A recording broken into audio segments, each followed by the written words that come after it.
नमस्ते नमस्कार अनि हार्दिक स्वागत अभिवादन व्यक्त गर्न चाहन्छु। तपाईँ सुन्दै हुनुहुन्छ जिल्लाकै पहिलो सामुदायिक रेडियो सिन्धुलीगढी एफएम 92 मेगाहर्जमा कार्यक्रम साझा सभा रेडियो बहस लिएर म उपस्थित भइसकेको छु। म कार्यक्रम प्रस्तुता अञ्चन राणा। सेवा प्रदायक सरकारी निकाय, गैर सरकारी संस्था, सञ्चार क्षेत्र र नागरिक समाजको बीचको सम्बन्ध सुधारको लागि युएसएडको आर्थिक सहयोग र एफएचआई 360 सँगको साझेदारीमा हुराटेक दोलखा रामेछाप र सिन्धुली जिल्लामा सञ्चालन गरेको पारस्परिक जवाफदेहिता परियोजना सियास एमएफपी प्रोजेक्टको सहकार्यमा रेडियो सिन्धुलीगढीद्वारा उत्पादित कार्यक्रम कोरोना महामारीले निम्त्याएको सङ्कट साझा सभा रेडियो बहसमा सिन्धुलीमा कोरोना संक्रमणको सङ्ख्या बढ्नको कारण, कोरोना नियन्त्रणको लागि स्थानीय तह तथा सरकारवाला निकायको भूमिका र कोभिड-19 मा भएका खर्च र पारदर्शिता लगायतको विषयमा छलफल गर्नेछौँ। आजको छलफल कार्यक्रममा हामीसँग हुनुहुन्छ सिन्धुलीको स्थानीय तहहरूको मध्येबाट प्रतिनिधित्व गरेर हामीले स्टुडियोमा निमन्त्रणा गरेका छौँ कमलमाई नगर प्रमुख खड्गबहादुर खत्री। त्यसैगरी हुनुहुन्छ गैसस महासङ्घको अध्यक्ष वेदराज दाहाल, पत्रकार महासङ्घको पूर्व अध्यक्ष तथा कान्तिपुर दैनिक जिल्ला संवाददाता राजकुमार कार्की, त्यसैगरी सिन्धुली अस्पतालका medical superintendent doctor Laxman Khadka हुनुहुन्छ। म ढिला नगरी सबैजनालाई एकमुष्टमा स्वागत गर्न चाहन्छु। स्वागत छ तपाईँहरूलाई। धन्यवाद। आजको बहस म राजकुमार कार्की जो पत्रकारबाटै सुरु गर्न चाहन्छु। तपाईँले सिन्धुलीमा पत्रकारिता गरिरहँदाखेरि, रिपोर्टिङ गरिरहँदाखेरि सिन्धुलीमा कोरोना संक्रमण बढ्नुको मुख्य कारण के जस्तो लाग्छ? धन्यवाद। अब खासमा सिन्धुलीमा कोरोना भाइरस संक्रमण बढ्नुको कारण चाहिँ अब यो चाहिँ वास्तवमा सुरुमा अब चैतदेखि लकडाउनको स्थिति थियो। सुरुमा चाहिँ के भयो भने बाहिरबाट जुन मान्छेहरू आउनुभयो भारत तथा अन्य देशबाट, त्यसबाट मात्रै मान्छेहरू आउँदाखेरि ती मात्रै चाहिँ सङ्ख्या थियो। अब क्रमशः जतिसुकै जसले घुमाउरो पारेको फुँदा बाँधे पनि यो कोरोना भाइरस संक्रमण बढ्ने भनेकै चाहिँ तपाईँको लापरवाहीले हो। अहिलेसम्म देखिएको चिकित्सकहरूको भनाइ अन्य कुराले हामीले लापरवाही गरेर एकअर्कामा सरेरै कोभिड-19 बढ्या हो। त्यसकारण काहीँ न काहीँ हामीबाट लापरवाही भयो। त्यो लापरवाहीको कारणले चाहिँ नै यो अहिले संक्रमण बढेको जस्तो मलाई लाग्छ। अब अन्य कुरा चाहिँ पक्कै पनि। अब यहाँ चाहिँ जति पनि तपाईँले रिपोर्टिङ गरिरहँदाखेरि हामीहरूकै लापरवाहीले भनेर चाहिँ भन्नुभयो होइन? यो चाहिँ स्थानीय तहले पनि ध्यानमा राख्नुपर्ने कुरा हो। कमलामाई नगरपालिकाले चाहिँ कोभिड नियन्त्रणको लागि चाहिँ के कुराहरू चाहिँ अपनाउनु भयो त?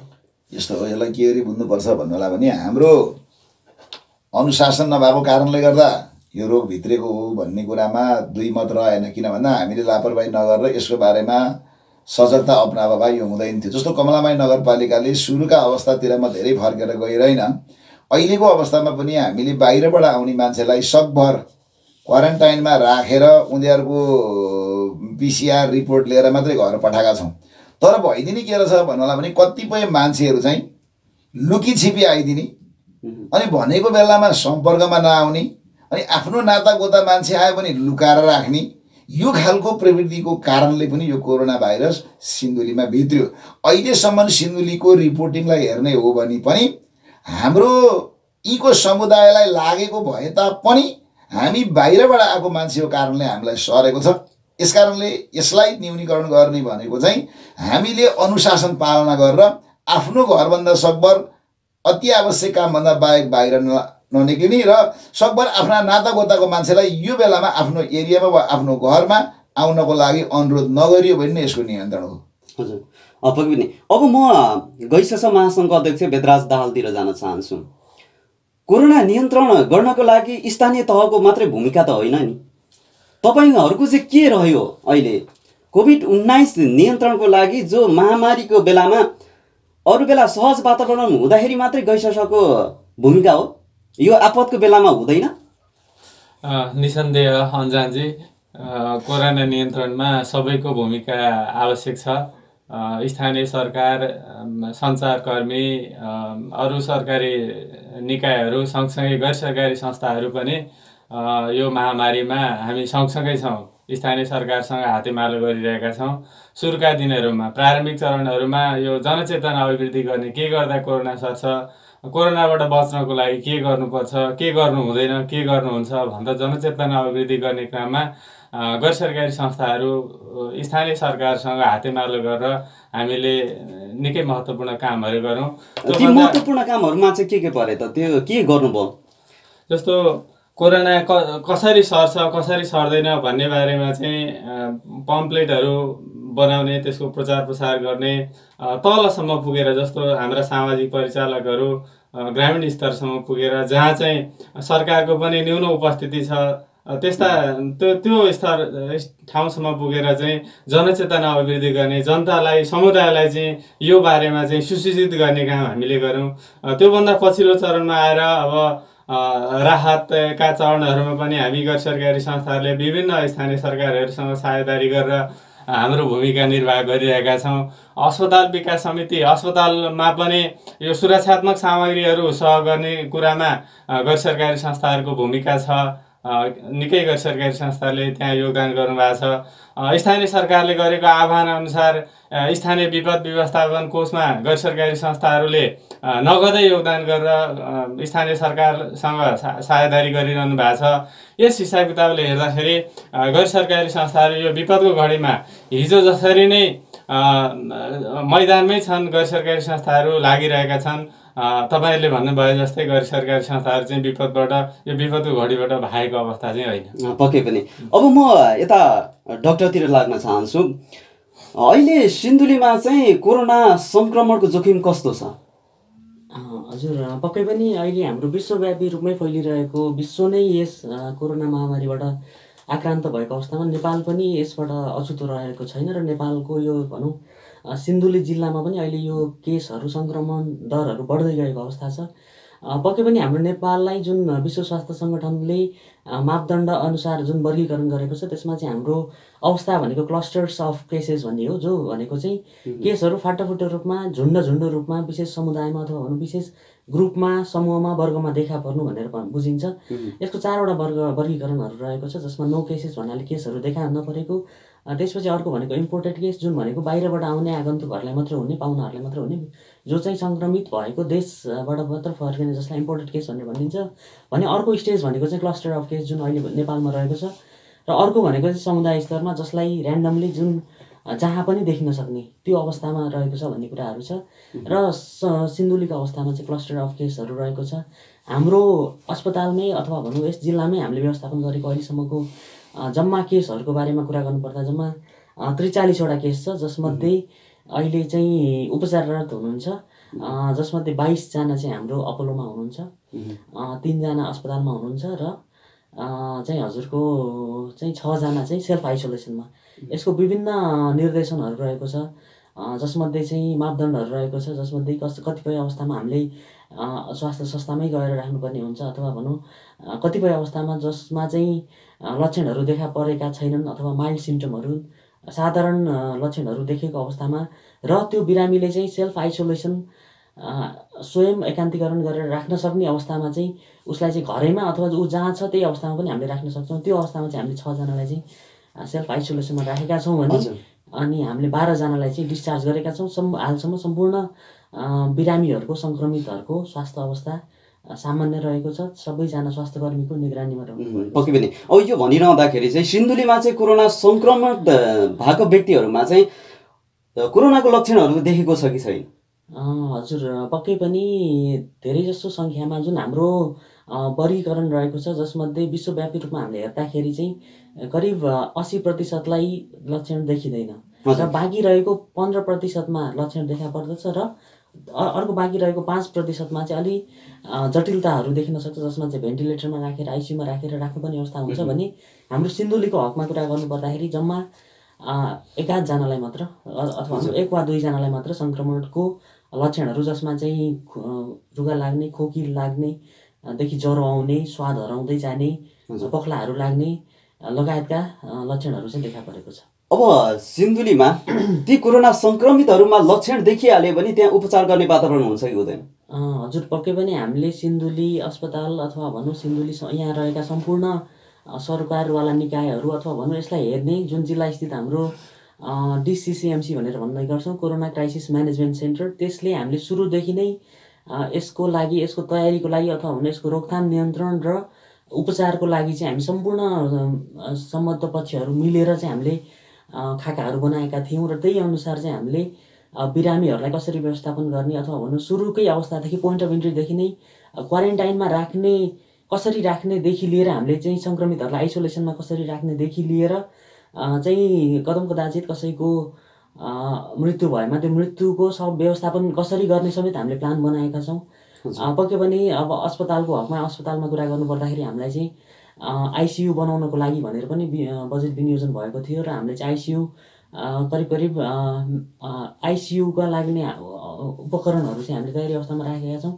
त्यही पनि यसको लागि चाहिने अन्य पूर्वाधारहरू जस्तै भनौँ अक्सिजन प्लान्टहरूको चुनौती रहेको छ। यसलाई चाहिने इफेक्टिभ कम्पिटेन्ट म्यान पावरको जुन यसको लागि सुचारू गर्नको लागि चाहिने म्यान पावर अब हामी परिपूर्ति गर्ने क्रममा छौँ। हामीले भ्याकेन्सी पनि खोलेका छौँ। अब आशा छ अब निकट भविष्यमा त्योहरू छ। यसको अलावा हामीले सुरुवाती अवस्थादेखि नै हामीले चाहिँ अस्पतालमा आइसोलेसन कक्षहरू बनाएर त्यसलाई बढाउँदै गएर विस्तार गर्दै गएर हामीले चाहिँ अपोलो अस्पतालमा समेत त्यसलाई विस्तार गरेर अहिलेको अवस्थामा एउटा छुट्टै आइसोलेसन भवनको जुन निर्माण भइरहेछ, यो कुरालाई यहीँ स्थगित गरौँ। अब म भन्न चाहन्छु हाम्रो राजकुमार कार्कीसँग म क्वेसन राख्न चाहन्छु। अब तपाईँले रिपोर्टिङ गरिरहँदाखेरि, यहाँ हेरिरहँदाखेरि, तपाईँले पत्रकारको भूमिका खेलिरहँदाखेरि सिन्धुलीमा आइसोलेसन भवन, जो आइसोलेसन कक्ष, बेडहरू चाहिँ मापदण्ड अनुसार छ जस्तो लाग्छ, क्वालिटीको छ जस्तो लाग्छ? अब एकदमै सान्दर्भिक अहिले पछिल्लो चरणको पनि कुरा उठाउनु हो। मेरो केही अघि धेरैसँग कुरो पनि भएको थियो। यो आइसोलेसन भनेर असाध्यै चाहिँ नि अघि डाक्टर साहबले भनेको कुरालाई म खण्डन गर्न चाहन्छु। सिन्धुली अस्पतालमा 8-9वटा बेडको आइसोलेसन राखेर हामी 4-5 महिना हल्लियौँ त्यसैलाई देखाएर। हाम्रो चाहिँ एकदम पुरापुर छ, एकदम राम्रो छ, यो चाहिँ एकदमै चाहिँ गरिरहेको छ, स्थानीय तहले नि गरेको छ, अन्य निकायले नि गरेको छ, सबैले गरेको छ भन्ने नाउँमा भयो। अहिले पछिल्लो चरणमा एपोलोमा बनाइयो आइसोलेसन। अब त्यो कति मापदण्ड छ छैन त्यो उहाँहरूले प्राविधिक कुरोले जान्ने हो, तर बनाउनलाई असाध्यै ढिला भयो। हाम्रो 9-10वटा बेड हल्लाएर त्यही देखाएर चाहिँ जम्मै उ गरेर खालि चाहिँ तपाईँको चाहिँ कुरामा आउने, फेसबुकमा देखायो, यो गरो त्यो गरो, पटक्कै द्रुत गतिमा काम पटक्कै भएन। अब स्थानीय तहको मेयर साहब यी हुनुहुन्छ, मैले भन्नै पर्छ यो कुराहरू। अहिले अब नयाँ उसमा आइसोलेसन चाहिँ बन्दैछ, जुन चाहिँ एकदमै अहिले चर्चाको विषय पनि छ। एक पक्ष अर्को पक्ष चाहिँ सामाजिक सञ्जालमा उत्रिया पनि छन्। कोही चाहिँ श्रमदान देखाउनलाई उत्रिया छन्, कोही चाहिँ श्रमदान गर्नैलाई उत्रिया छन्, कोही सहयोग देखाउनलाई उत्रिया छन्, कोही सहयोग गर्नैलाई उत्रिया छन्। सरकारी निकायको पुरापुर सहयोग, ठुलो रकम सरकारी निकायबाट ल्याइसकेपछि सरकारी निकाय आफूले नेतृत्व नगरेर विभिन्न ठाउँमा चाहिँ गरेर अन्य व्यक्तिहरूलाई चाहिँ नेतृत्व गर्न दिनाले यो चाहिँ सङ्कट भयो। यहाँ चाहिँ मैले देख्दा के भने यो जुन खालको चाहिँ अहिले बनिरहेको छ यो असाध्यै ढिला गरी बन्नु राम्रो होला। यो चाहिँ किन मैले यहाँबाट अलिकति चाहिँ तपाईँ त्यसको आलोचना गरेँ भने भोलि त्यसले चाहिँ यहाँ देख्नेले त गरे कामको चाहिँ ईर्ष्या गरो, डाहा गरो भन्ने खालका कुरा आउँछन्। तर समग्रमा के हो भने एउटा सरकारी निकाय कमलाबाई नगरपालिका, त्यसको जस अबजस चाहिँ गुण अवगुण लिने कमलाबाई नगरपालिका, त्यो भोलि कमलाबाई नगरपालिकालाई पन्छाएर चाहिँ एक हिसाबले चाहिँ व्यक्ति लागेर चाहिँ को ठुलो बन्ने, कसले चाहिँ यो कामको जस लिने अथवा चाहिँ यो काम देखावटी मतलब चाहिँ यसलाई चाहिँ कसरी चाहिँ व्यवस्थापन गर्ने भन्नेमा जुन हिसाबले उहाँहरू लाग्नु भएको छ त्यो आइसोलेसन बन्नु नराम्रो होइन। तर त्यसका प्रक्रियागत चाहिँ के भने सरकारी निकायलाई नै पन्छाएर अथवा सरकारी निकायलाई चाहिँ बाइपास गरेर चाहिँ जुन किसिमले गइया छ यसले चाहिँ भोलि चाहिँ नराम्रो परिणाम चाहिँ कस्तो ल्याउँछ भने यसमा विभिन्न आर्थिक कुराहरू हुन्छन्। अहिले देखिरहनु भएको छ, हामीले हेरिरहेका छौँ। भनेपछि यहाँ व्यक्ति हाबी भइरहेछ भन्ने कुरा, व्यक्ति हाबी हुनु नै हिजो गलत। हिजो लोकतन्त्रको लागि हामी पनि लडेका हौँ। पछिल्लो चरणमा लोकतन्त्रलाई आएका सहयोगहरू कहाँ पुग्यो त्यो अहिलेसम्म हामीले देख्न सकेनौँ। हामीले आफ्ना कमजोरीहरू भन्नुपर्छ। अहिले यहाँ व्यक्तिका नाउँमा चन्दा सङ्कलन भइरहेका छन्। चन्दा सङ्कलन चाहिँ रोक्ने हो कि कसले के गर्ने हो, कसले आँखा चिम्लिने हो, कसले के गर्ने हो, आउने नाउँमा धेरै ढिलो काम भइरहेको छ। अलिकति मेयर साहबलाई चाहिँ मैले चाहिँ भन्नै पर्छ के हो भने तपाईँले नेतृत्व लिन नसक्या हो, नचाहेको हो, नदिएको हो, किन यसरी नगरपालिका बाइपास भएर चाहिँ एउटा चाहिँ व्यक्ति हाबी भएर अथवा भनौँ भोलि त्यसबाट हुने आर्थिक अपचलनका जिम्मेवारी लिने कसले हो? त्यो कुरा चाहिँ नै आउनुपर्छ उसमा। र अझ यो ढिलो भयो भन्दैमा पछि हट्ने कुरो हुँदैन। अझ उहाँहरूलाई बढ्न शुभकामना दिन चाहन्छु। धन्यवाद। अब यहाँ मेयर साहबलाई म भन्न चाहन्छु, अब नगरपालिकामै नगर प्रमुख अथवा नगरपालिका किन हो जेलमा? अथवा लगन पक्षीको चाहिँ गाँठो अथवा पोते भन्ने कुरो चाहिँ जस्तो भयो नि त। हिजोकै दिनमा चाहिँ यो तयार हुनुपर्ने, अहिले चाहिँ जो सङ्क्रमितहरू उपचार गर्ने बेलामा चाहिँ भर्खर बन्दैछ। यो किन यस्तो ढिला सुस्ती भयो भन्ने कुरा उहाँको। यसमा यस्तो रह्यो, वास्तवमा हामीले के गर्यौँ भन्दा जुन कोभिड-19 लाग्ने साथै देशभरि चैतको 11 गतेबाट लकडाउन सुरु भयो। सुरु हुनु साथै सिन्धुली अस्पतालमा के चिज दिनुपर्छ, के चिज आवश्यक छ भन्ने हिसाबले कमलामाई नगरपालिकाले त्यहाँको अध्यक्षज्यू र त्यहाँको मेसोलाई मैले पटक पटक के भनिरहेको थिएँ भन्दा के आवश्यक हो त्यो आवश्यक चिज पुरा कमलामाई नगरपालिकाले गर्छ भन्यो र केही सामग्रीहरू कमलामाई नगरपालिकाले अस्पताललाई सहयोग पनि गर्यो। र यो आइसके पछाडि आइसोलेसन बेड बनाउनुपर्छ भन्ने कुरामा गइसके पछाडि प्रदेश सरकारले, तपाईहरु एकदम तार्किक कुरा निकाल्नुभयो, प्रदेश सरकारले सिन्धुलीमा 50 शय्याको आइसोलेसन बेड बनाउन जरुरी छ, बनाउनु म बजेट दिन्छु भनेर पत्र आयो। त्यो आधारमा बैठक बस्यो। तर यहाँ ओझेलको कुरा चाहिँ अहिले यहाँ हेरेर निकाल्नु भएको छ कि म चाहिँ कम्युनिस्ट पार्टीमा लागेको रूपलाई हेरेर होइन कि सारलाई हेरेर हो। सार वस्तु के हो, रूप भन्दा नि सार महत्त्वपूर्ण भनेर लागेको। तर अहिलेको गतिविधि हेर्दा चाहिँ सारलाई ओझेल नपारेर रूप अगाडि बढेको जस्तो देखिएको छ। तर दीर्घकालीन रूपमा यी रूप पक्षहरू भनेका क्षणिक हुन्छन्। यी रूप पक्ष दीर्घकालीन रूपमा टिक्दैनन्। किन भन्नु होला भने अहिले त्यहाँ एउटा के अरे तपाईँको त्यहाँ क्वारेन्टाइन छ। त्यो क्वारेन्टाइनमा बस्ने बेलामा किन टिक्दैन म तपाईँहरूलाई भन्छु भन्दा सिन्धुलीमा पहिलोचोटि सर्वदलीय सर्वपक्ष बैठक राख्दाखेरि मैले के बोलेको थिएँ भन्नु होला भने एउटा कोष खडा गर्नुपर्छ, त्यो कोष माध्यमबाट तपाईँको खर्च गर्नुपर्छ भन्दा कोही मान्नु भएन। तर लास्टमा अहिले के गर्नु भन्दा 1-1 लाख रुपियाँ पैसा हालेर एउटा जिल्ला समन्वयमा एउटा कोष खडा भयो। मैले यो किन जोडेँ भन्नु होला भने पछाडि अहिले क्वारेन्टाइनमा बस्ने मान्छेहरूको खाना खर्च हेर्दाखेरि व्यापक भएपछि मैले कमलामाई नगरपालिकाले तिर्ने, तर गाउँपालिकाको आफ्नो गाउँपालिकाको आफूले तिर्ने भनिएको छ र उहाँहरू तिर्नु पनि हुन्छ। तर त्यो क्वारेन्टाइनमा राखेको 2 जना कर्मचारी अहिले पनि कमलामाई नगरपालिकाले बेहोरेर राखेको छ। त्यहाँ सफा गर्ने मान्छे त्यहाँ पाले। भोलि त्यो क्वारेन्टाइन निर्माण भइसकेपछि, आइसोलेसन अस्पताल निर्माण भइसकेपछि पनि अहिले पनि म तपाईँलाई जोड्छु। ल यहाँ मलाई फेसबुकमा कति के हालो भन्ने कुरा म फेसबुकतिर धेरै जान्न। त्यहाँ पानी छैन भने एका बिहानै मलाई फोन आउँछ कि पानी भएन भनेर। म खानेपानीको दाजु थिइनँ। अनि त्यहाँ तपाईँको जेसिबी भएन भने बिहानै मबाट जेसिबीको खबर आउँछ। अनि ड्रम ट्रक छ नगरपालिकाको, त्यो पनि त्यहाँ आउँछ। नगरपालिकाको प्राविधिक इन्जिनियरहरू सबै त्यहाँ फेरि खटेका छन्। इस्टिमेट गरेको नगरपालिकाले, अझ महत्त्वपूर्ण जमिन पनि नगरपालिकाको। फेरि यो भएन त के स्थानीय सत्ताको सबै थोक भन्ने होला, त्यो होइन। सरकार प्रमुख जुन स्थानीय तहमा हुन्छ त्यो मान्छेको त्यो स्वामित्व त्यसको राज्य उल्लिन्छ। त्यो जमिन जसले जे भने पनि म निर्वाचित जनप्रतिनिधि भएको कारणले गर्दा स्थानीय सरकारको प्रमुखको हिसाबले त्यो जमिन उपलब्ध गराउन दिनु जुम्मे काम हो। हजुर, अब यहाँ के भएको एउटा कुरा दुईटा कुरा के भएको भन्नु होला भने केही मान्छेहरूको के स्वार्थ म जान्दिनँ।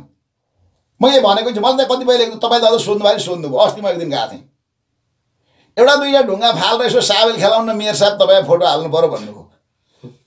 मैले भने म यो ढुङ्गा उचाल्नलाई म आउँदिनँ। यहाँ मैले ढुङ्गा उचाल्ने हो भने म दिनभरि यहाँ काम गरेर एउटा मजदुरको ज्याला बच्नुपर्छ, त्यो आइसोलेसनलाई त्यो मजदुरको ज्याला मैले यति दान गरेँ भन्नुपर्छ।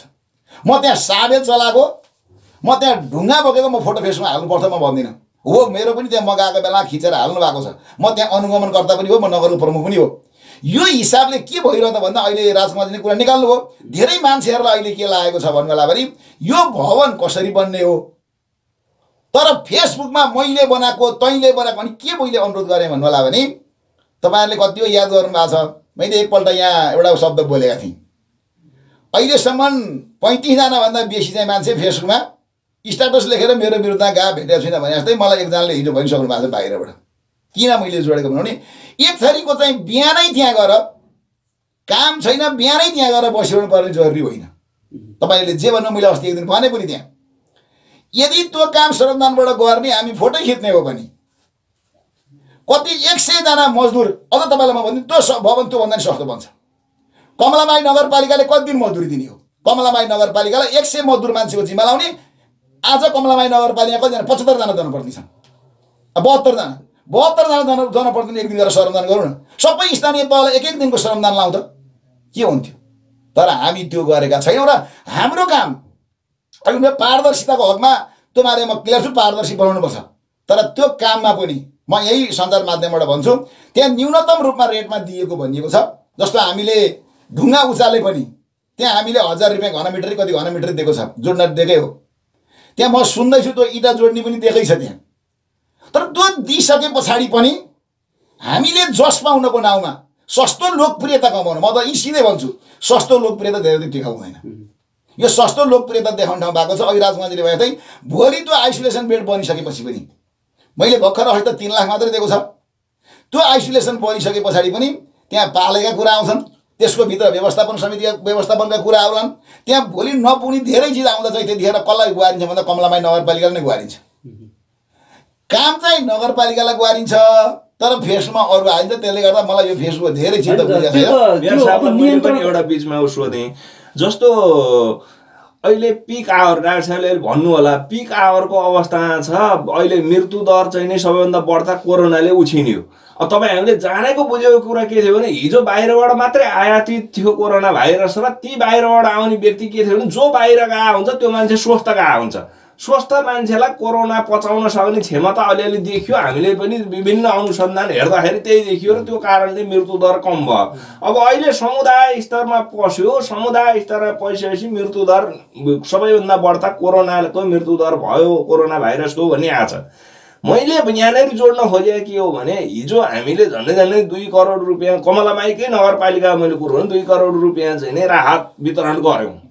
अनि बीचमा विभिन्न खाले चाहिँ खर्च भए विभिन्न उहाँले भने जस्तो गैसरले विभिन्न पर्चा पम्पलेट टाँसो चाहिँ कहाँ गयो भाउ गर भन्नु केही पनि गरेको गैसरले यथार्थमा हो चाहिँ भन्ने हो भने जहाँ आफ्नो कार्यक्रम छ त्यहाँ चाहिँ भोलि कार्यक्रम गर्न दिन्छन् कि दिँदैनन् ती तहले भन्ने हिसाबले चाहिँ केही चामलका पोकाएर केही लगाएर बाँडे देखिया छ बाद बाँकी चाहिँ गाउँ स्तरमा गैसरले केही पनि गरेको जुन गैसर कार्यरत थिए त्यही ठाउँमा चाहिँ केही गरेर अन्य ठाउँमा चाहिँ सामूहिक बनाएर कमलामाईमा गर्ने अब कमलामाईको हकमै गर्ने हो भने गैसरले कामै नगरे जस्तो मैले देखाएको छु अब त्यो पछि आउला अलिकति मैले यहाँ जोड्न खोजेको के भने अहिले आइसोलेसन 97 लाख कति चाहिँ परदेशले दियो बाँकी चाहिँ यहाँ जुन हिसाबले सहयोग उठाउँदैछ अलिकति तपाईँलाई अलिकति लाग्नु पर्ने के हो भने एक त सुरुदेखि उठाउँदै आएको हामीलाई यति चाहिन्छ नै भन्ने भइसकेपछि यो भवन बनाउँदा भोलि समयमै बनो ठिक छ द्रुत बिरामी राख्न पाइएला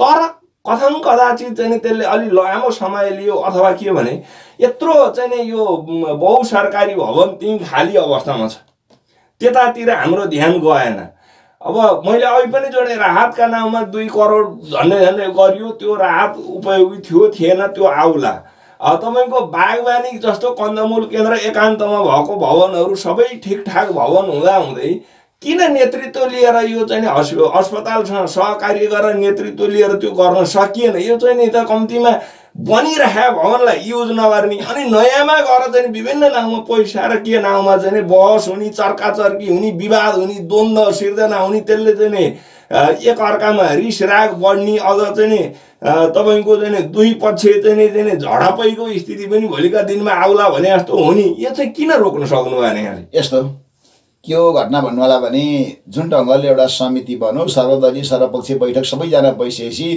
रेड क्रसको सभापतिको संयोजकतामा बनाउन दिने भन्ने नम्बर 1 त्यो कुरा आयो र संयोजक त्यो बनाउनु दोस्रो तपाईँले के राख्नु भन्दा एकीकृत भवनहरू खाली हुँदा हुँदै ती भवनहरूलाई प्रयोग नगरिकन नेपाल सरकारको पैसा किन खर्च गरियो भन्ने एउटा प्रश्न तपाईँले राख्नु वास्तवमा अहिले कमलामाई नगरपालिकाभित्र रहेका हामीले भवनहरू यहाँहरूले भन्नुभयो कृषि फर्मलाई पनि गएर हेऱ्यौँ हामीले कृषि फर्ममा गएर पुरानो गेस्ट हाउसलाई हेर्दाखेरि त्यहाँ अहिले कर्मचारीहरू नै टन्न हुनुहुन्छ त्यो कर्मचारीहरूलाई त्यहाँ आइसोलेसन बेड बनाइसके पछाडि कर्मचारीहरू बहन सक्ने अवस्था हुन्छ भन्ने हिसाबले हामी त्यहाँबाट ब्याक भयौँ अर्को यहाँले अहिले यो खानेपानी अफिसनिर पहिला अफिसनिर एउटा एकीकृत भवनहरू यहाँ छन् यो भवनलाई पनि प्रयोग गर्न पाए हुन्थ्यो भन्ने हिसाबले त्यहाँ पनि गयौँ हामी त्यो अफिसलाई त्यो हुन्न अफिसका कर्मचारी यहाँ छन् भनेपछि त्यो पनि भयो र एपोलो अस्पताल पनि हामीले हेऱ्यौँ त्यहाँ भयो र एकीकृत भवन एउटा त्यहाँ पारिपट्टि खोला पारिपट्टि पनि रहेछ त्यहाँ हामीले यो जम्मैका बावजुद पनि भवन नखोजे होइन खोज्यौँ तर यो नभेटिसके पछाडि मात्रै अनि हामीले चाहिँ त्यो जमिन उपलब्ध गराएर त्यहाँ भवन बनाउने भनेर हामी लागेका हौँ।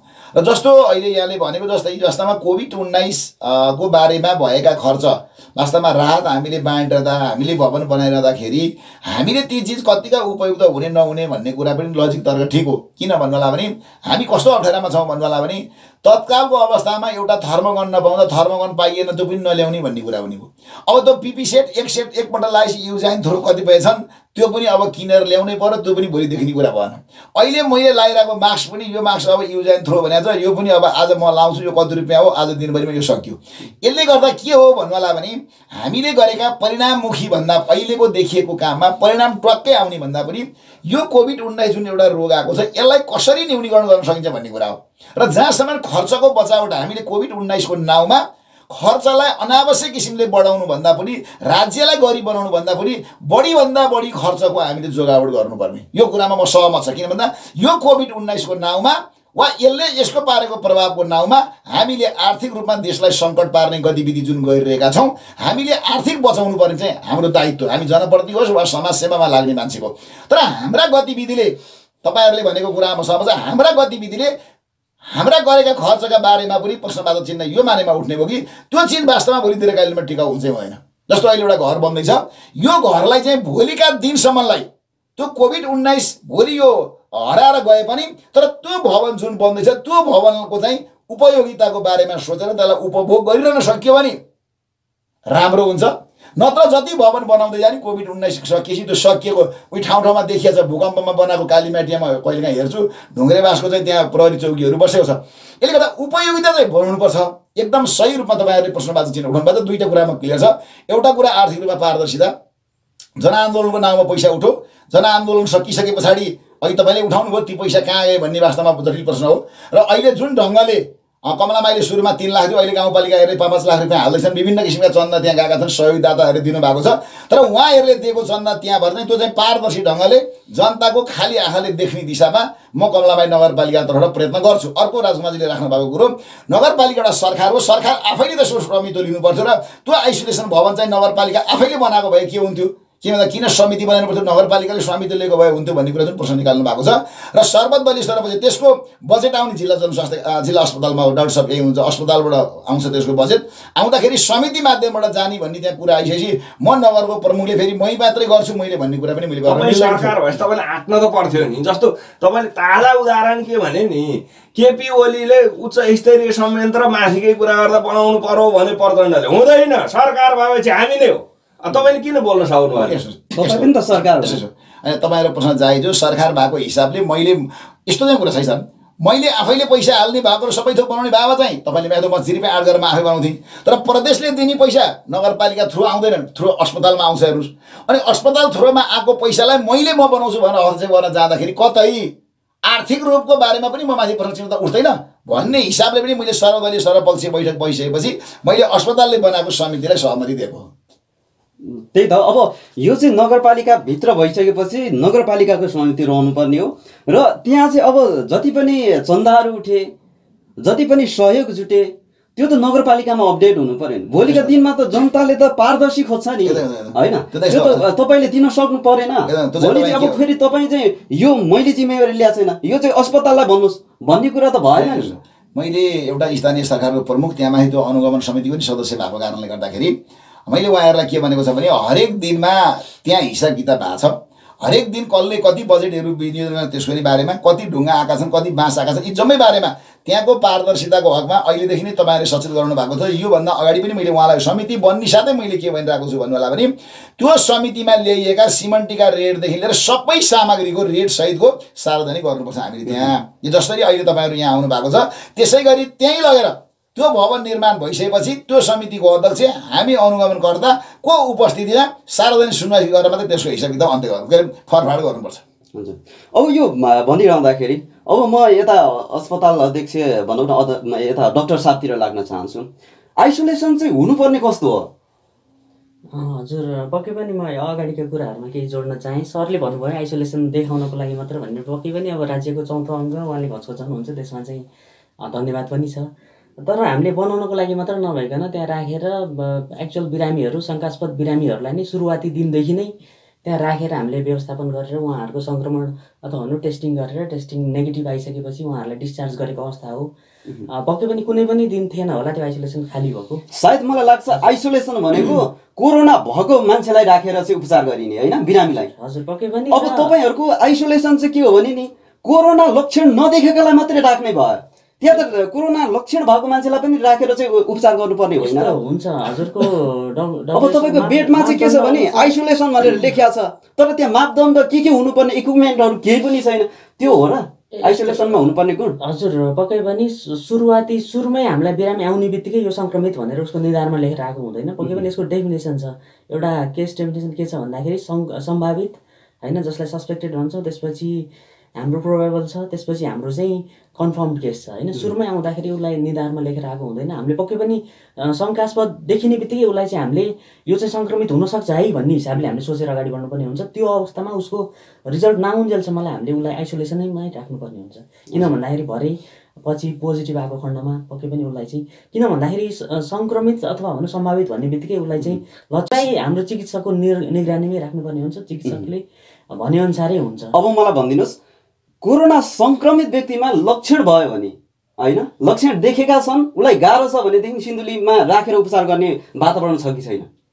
त्यो वातावरण छ कि छैन भन्दाखेरि पनि हाम्रो यहाँ जे जति सीमित स्रोत र साधन छ, पक्कै पनि कुनै पनि महामारी भनौँ अझ विश्वव्यापी महामारी एकैचोटि आउँदाखेरि पक्कै पनि सीमित स्रोत साधन हुन्छ। जुन मौजुदा स्रोत साधन जहाँ नै पनि जो त्यो कमी हुन जान्दछ। हामी सबैलाई थाहा छ न्युयोर्कमा देखि लिएर इटलीको यसको अर्थ यहाँ चाहिँ भनौँ न जो मान्छेलाई बनाउने दिशातर्फ गइरहेका छौँ हामी स्रोत साधनसम्म। अहिले तत्कालै छैन। म भन्दैछु हजुर, सुरुवाती चरणदेखि नै हामीले आइसोलेसनको परिकल्पना गरेदेखि नै हामीले माथिबाटै चाहिँ हामीलाई सङ्घबाट अथवा हाम्रो प्रदेशबाट निर्देशन भए बमोजिम नै हामीले चाहिँ आइसोलेसन कक्षको निर्माण गरेका छौँ। पक्कै पनि नगरपालिकाले हामीलाई सहयोग गर्नुभएको छ। त्यहाँ राखिएका मोनिटरहरूदेखि लिएर सम्पूर्ण त्यहाँ बन्दोबस्तीका सामानहरू, बिरामीलाई चाहिने चाहिँ त्यो म्याट्रेसहरू, सबै कुराहरू चाहिँ उहाँले सहयोग गर्नुभएको थियो। ल्याबमा पनि उहाँहरूले तत्कालै चाहिँ ल्याब इक्विपमेन्टहरू पनि दिनुभएको थियो। त्यसरी चाहिँ हामी अगाडि बढेका थियौँ र त्यो सँगसँगै हामीले आइसियु समेत बनाउनको लागि चाहिने सम्पूर्ण उपकरणहरू खरिद गरिसकेका छौँ। अब मैले भनिहालेँ म्यान पावर भनेको आजको भोलि नै बन्ने होइन, यो दशकौँ लाएर बन्ने कुरा हो र हाम्रो जिल्लामा हुनुपर्ने हो। अझ हामी सबैलाई थाहा छ काठमाडौँमा सबै चाहिँ आइसियु भरिएका छन्, त्यहाँ स्वास्थ्यकर्मी आफै सङ्क्रमित भएका छन्। पक्कै पनि त्यहाँ केन्द्रमा तपाईँको म्यान पावर चाहिँ सुचारू अथवा भनौँ व्यवस्थापन गर्न गाह्रो भएको अवस्थामा अब हामीले भ्याकेन्सी खोलेर अब हाम्रो यहाँ सम्पूर्ण जनशक्ति आएर पक्कै पनि यहाँ गर्नु चुनौतीपूर्ण छ, त्यही पनि हामी चाहिँ त्यो दिशातर्फ हामी गइरहेका छौँ। पक्कै पनि एउटा मैले पनि राखेँ जस्तो 9 बेड मात्रै 10 बेड मात्रै आइसोलेसन हुँदाखेरि यहाँले त्यसलाई चाहिँ किन प्राथमिकता दिनु सक्नु भएन? अथवा त्यो चाहिँ नि हाम्रो यति मात्रै छ, यति मात्रै, यो त लामो समय झन्डै 6 महिना हुन लाग्यो। त्यहाँ चाहिँ हस्पिटलमा चाहिँ सहयोग कताबाट आउँछ? सेनिटाइजर मास्क चाहिँ नि ऊ मात्रै भयो। यहाँहरूले गर्नुभयो असाध्यै हामी अनुकरणीय छौँ। यहाँहरूको लगाव जुन छ त्यसमा चाहिँ नि हामी एकदमै चाहिँ नतमस्तक छौँ। यहाँहरूले गर्नुभएको छ, तर पर्याप्त के हो भने हामीसँग चाहिँ नि विभिन्न खालका सहयोग लिइरहँदाखेरि त्यो साधन स्रोत चाहिँ हामीसँग छ कि छैन। जस्तो 4-5 महिनै भयो यो चाहिँ नि आइसियुको कुरा उठेको, अझैसम्म पनि त्यसको व्यवस्था हुन सकेको छैन। जनशक्ति त कहाँ हो, खालि हामी त्यो पुरानो ढर्रामा अहिले यहाँहरूले जुन गर्नुभएको त्यसलाई चाहिँ नतमस्तक मैले अघि पनि भनिसकेँ। तर खालि के हो भने हिजोकै दिनमा के थियो भने हिजोको दिनमा पनि अस्पतालमा के थियो भने यो तपाईँको भिडियो एक्सरे गर्ने, तपाईँको अन्य चाहिँ एक्सरे गर्नुपर्दा डाक्टर साहब हुन्जेल एक्सरे हुने, डाक्टर साहब काठमाडौँ हिँडेपछि एक्सरे थन्क्यो, त्यो अवस्था चाहिँ अनि कार्यालय सहयोगीले चाहिँ तपाईँको चाहिँ एक्सरेहरू गर्न लाग्ने त्यो खाले वातावरण थियो। अब आइसियुको चर्चा यत्रो भयो, अझै पनि आइसियुमै हामी चाहिँ बस्छौँ। आइसियु हुँदैन, केले रोको चाहिँ यो आइसियु बन्नलाई? पक्कै पनि हामीले चाहिँ के छ भन्दाखेरि रणनीति बनाएर अगाडि हाम्रो देश राष्ट्रिय रणनीति बनेको छ। 100 वटा केस आयो भने के कसरी हामी म्यानेज गर्छौँ, 1000 वटा आयो भने कसरी गर्छौँ, 2000 वटा आयो भने कसरी गर्छौँ, 10,000 वटा आयो भने कसरी गर्छौँ भने पक्कै पनि अब हामीले 1000 वटामा 10,000को हामीले परिकल्पना गर्न सक्छौँ। जस्तो अब सुरुवाती चरणमा हामीले 3टा आइसोलेसनबाट सुरु गरेको, अहिले हामी चाहिँ 100 वटा बनाउनेसम्म हाम्रो चाहिँ प्लानिङ त्यो फेजमा अथवा भनौँ द्रुत गतिमा हामीले चाहिँ नयाँ बनेको भवनलाई बनाएर अब चाहिँ 100 वटा बेड चाहिँ हामीले बनाउने भन्ने तर्फमा छौँ। सुरुवाती चरणमा हामी 3टा बनायौँ, त्यसलाई विस्तार गरेर 14 वटा बनायौँ, 14 वटाबाट हामीले 33 वटा बनायौँ, 33बाट हामीले 50सम्म विस्तार गऱ्यौँ र पक्कै पनि अहिले चाहिँ अब यो हामीले भनेकै समय अवधिमा सक्यो भने अब केही 1 महिनामा मलाई लाग्दछ त्यो अब 100वटा आइसोलेसन बेड हाम्रो जिल्लामा यति पेरिफेरीमा होइन हामीले बनाउन सक्नु पनि एउटा केही नै नभएको होइन भन्न चाहिँ हामी सक्दैनौँ भन्ने अवस्था छ। र पक्कै पनि आइसियु सञ्चालन भनेको चाहिँ यसलाई चाहिँ अब ठुलो लगानी, यसको लागि ठुलो चाहिँ जनशक्तिदेखि लिएर हार्डवेयर एन्ड सफ्टवेयर दुवै चाहिन्छ। यसको लागि अक्सिजन प्लान्ट हुन्छ। अनि भन्नुभयो त मेरो पैसाको लागि कुनै चिन्ता छैन, केले चाहिँ रोकिन मैले भन्नुभयो त पैसा नगरपालिकाले दिन त अझै पछिल्लो चरणमा त असारमा चाहिँ नि मानिएका कोषका पैसा पनि कोरोना कोषमा गएर बसेको छ, खर्च हुन सकेको छैन। चरणबद्ध रूपमा हामीले चाहिँ कोरोनाको लागि जुन बजेट अस्पताललाई आएको थियो त्यो बजेट हामीले सम्पूर्ण रूपमा खर्च गर्न सफल भएका छौँ। 100% हामीले खर्च गरेका छौँ। जुन आइसियुको लागि सबै खर्च गरेका छौँ, आइसोलेसनको लागि हामीले खर्च गरेका छौँ। त्यसपछि त्यसको लागि बिरामीहरूको लागि औषधि हामीले किनेर तयारी अवस्थामा राखेका छौँ। जुन पिपी व्यक्तिगत सुरक्षाका सामग्रीहरू सम्पूर्ण रूपमा हामीले किनेका छौँ। आइसियुको चाहिँ उपलब्धि त खोइ त देखिएन त। लागि सम्पूर्ण इक्विपमेन्टहरू हाम्रो कक्षमा छ। त्यो सञ्चालन ल्याएर राख्ने मात्रै कि अब त्यो सञ्चालनमा पनि हुने भन्ने कुरा हो। किन रोकियो त्यहाँ? मैले हजुरलाई अघि नै भनिसकेँ, सञ्चालन गर्नको लागि म्यान पावरको चाहिँ आवश्यकता हुन्छ। म्यान पावर भनेको आजको भोलि नै बन्दैन। काठमाडौँको आज भएको मान्छे भोलि यहाँ आउँदैन, त्यसको लागि प्रक्रियाहरू छ। हामीले भ्याकेन्सी खोलिसकेका छौँ। भ्याकेन्सी खोलिसकेपछि पनि सबैजना आउनुहुन्छ भन्ने छैन।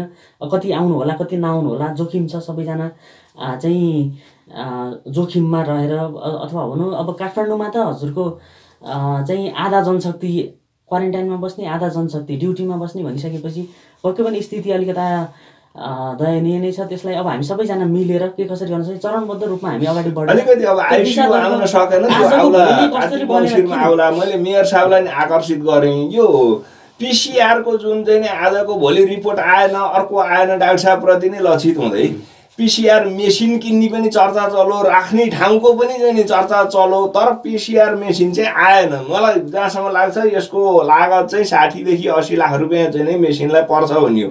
के मेसिन झारेर राखेर हामी त्यो चलाउन सक्ने अवस्थामा हो डाक्टर साहब र मेयर साहब दुवैलाई चाहिँ मेरो यो चाहिँ हाम्रो अर्को एउटा प्रोग्रेस भनौँ अथवा हाम्रो चाहिँ के छ भन्दाखेरि हामीले यहाँबाट सम्पूर्ण स्वाबहरू कलेक्सन गरेर हेटौँडा लानुपर्ने, हेटौँडामा पनि सम्पूर्ण अब केस लोड अथवा भन्नु स्याम्पल लोड भएको कारणले गर्दाखेरि चाहिँ र हाम्रो चाहिँ यहाँको चाहिँ क्याचमेन्ट एरियालाई मध्यनजर गर्दै हाम्रो सिन्धुलीमा पनि चाहिँ पिसिआर ल्याब स्थापना गर्ने भनेर निर्णय भएको छ। र त्यसलाई चाहिँ मूर्त रूप दिनको लागि मन्त्री स्वयंले अस्ति यहाँ आएर हामीलाई आश्वासन पनि दिनुभएको छ। उहाँले चाहिँ अब 20 दिनभित्र यहीँको जनशक्तिबाट चल्छ त्यो जनशक्तिको लागि चाहिँ हामी सोचिरहेका छौँ। त्यही त आइसियु पनि जनशक्तिमै अल्दिने, पिसिआर पनि जनशक्तिमै अल्दिने भए चर्चा किन चलाउनु? अब पिसिआर ल्याएर मात्रै राखेला जनशक्ति भनेको पुरा सिमेन्ट ढुङ्गा माटो होइन। ढुङ्गा माटो हो भने हामी आजको भोलि नै ल्याएर उ गर्न सक्छौँ, जोडजाड गर्न सक्छौँ।